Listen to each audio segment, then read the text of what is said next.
To be back with you and doing These 5 Things show. Hasn't been a little while. And today's inspiration is going to be talking about feeling a fraud in your business. So we're going to just bring that up. And what does feeling a fraud look like in your business? Now, this conversation came up. I was talking with some other coaches yesterday, and the actual conversation that we had was where we see clients who are coming towards us, who seek us out, and what is actually in their thoughts before they make that conversation with us. And they are wondering if this thing that they're creating, whether it's a professional service, whether it is an artisan, whether it's a creative, is actually viable. You know, is it just worth anything to anyone else outside of where I am? So they might be coming from that position.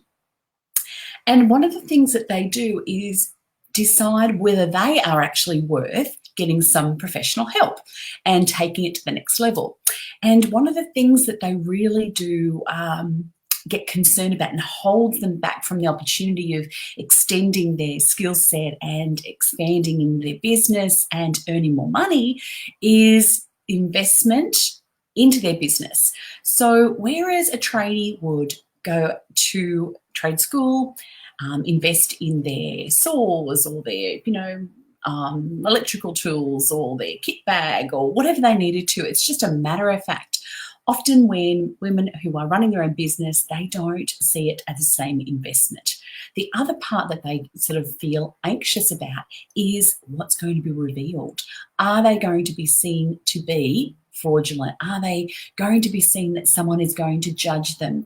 They're going to be exposed. The information that's going to come to light is something they go, oh my gosh, everyone else knows this and I don't, and I'm going to be seen that I should know how to run this business, and what will they think of me?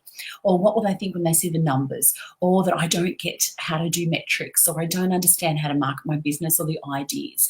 And all of those things are just a melting pot of what they have to, sort of try and mash it through in order to seek someone to help them out. Okay, so we get that. We really understand that these are all part of the thoughts that you've got leading up to it. So I want to take you through these 5 things and 5 little tips that you can do in overcoming feeling of fraud in your business if this feels relevant to you. So the first little tip is talk about it. So you've got a great girlfriend or a partner who you just want to go, you know what, I don't need your opinion. I just need to launch this information out and understand where I'm feeling a little bit out of my depths. Share with them what the creative is you're making, or what you want to help people have an outcome for, how you want to bring your, this great goodies to the world, who you want to serve the most, whose lives you want to change. Talk about it. Talk where you're feeling out of your depths about things.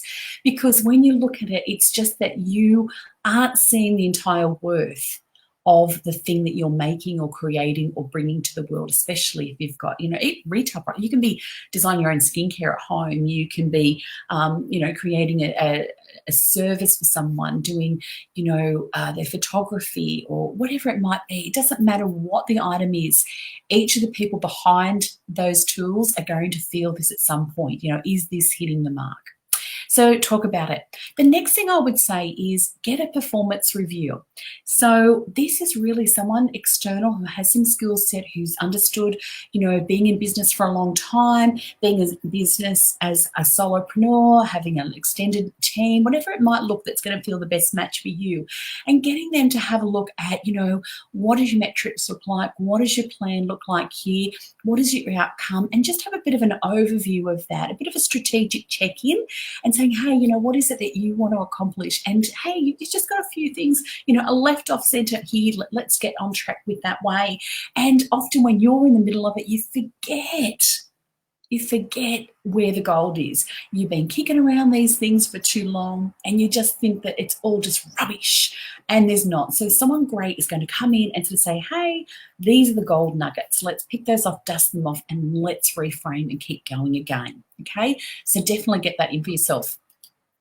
Document situations would be tip number 3. So when you feel most fraudulent or, oh my gosh, most at risk of being exposed in these situations, or feeling a failure, or feeling out of your depth and overwhelmed, document when that happens the most. So it might be that you go into a scenario, you might go into an open house, you might be with a client, you might be creating, you might be in the design moment. And so you might go, oh my gosh, which time? 80% of the times it happens, it's in this setting.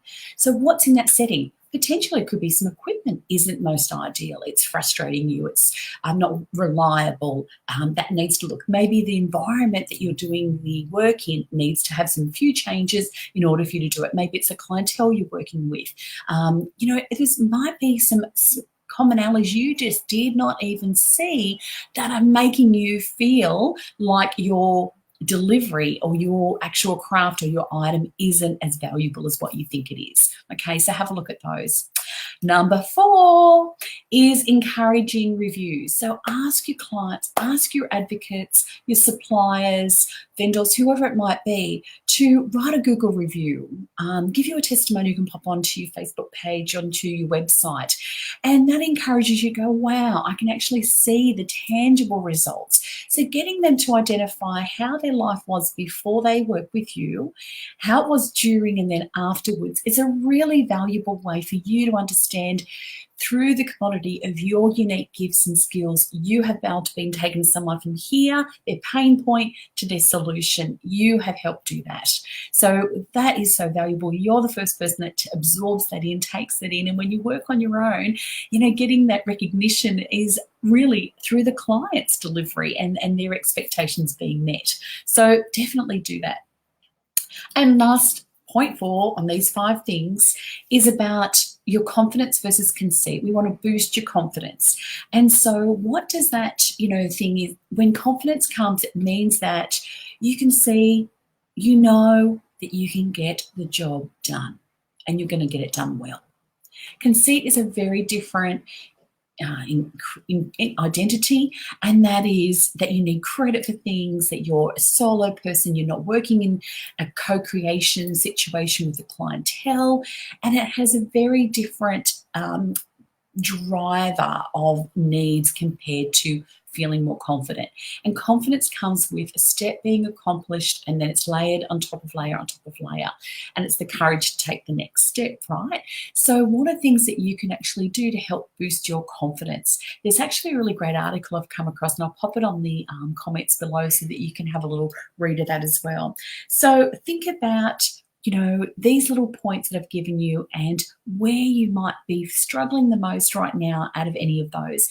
If some of this was going, oh yes, this is really tapped into me, then certainly leave me a little comment. I'd love to understand what you're working with the most, if you feel confident to do it, or send me a little message by the page, and happy to have a little chat with you there. But by all means, start with the list, get some conversation happening so you don't feel so isolated. You're not the only one feeling this. Whenever I bring a workshop together of a group, one of the first things we do is we secure the space, we make the space honoured and sacred, that everyone feels heard and everyone feels respected, and it is like the whole cone of silence piece, and that we're not taking these stories out of context.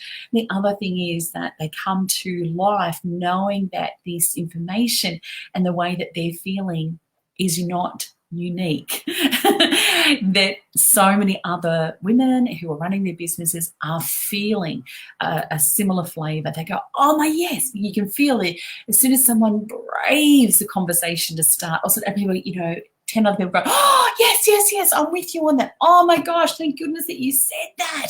I thought I was the only one. I would love $1 for every time I've watched that happen and heard that happen. So if anything more, I hope you feel that wherever you're watching this clip, whether it's in your car or in your office studio or, bed, whatever it might be, that you just go, okay, I get it. I'm going to work through these 5 things. So if I can be of help, just let me know. Have an amazing day wherever you are, and keep on being you. The world is waiting for you to claim your space in it and bring your good to the world. So have an amazing day, and bye for now.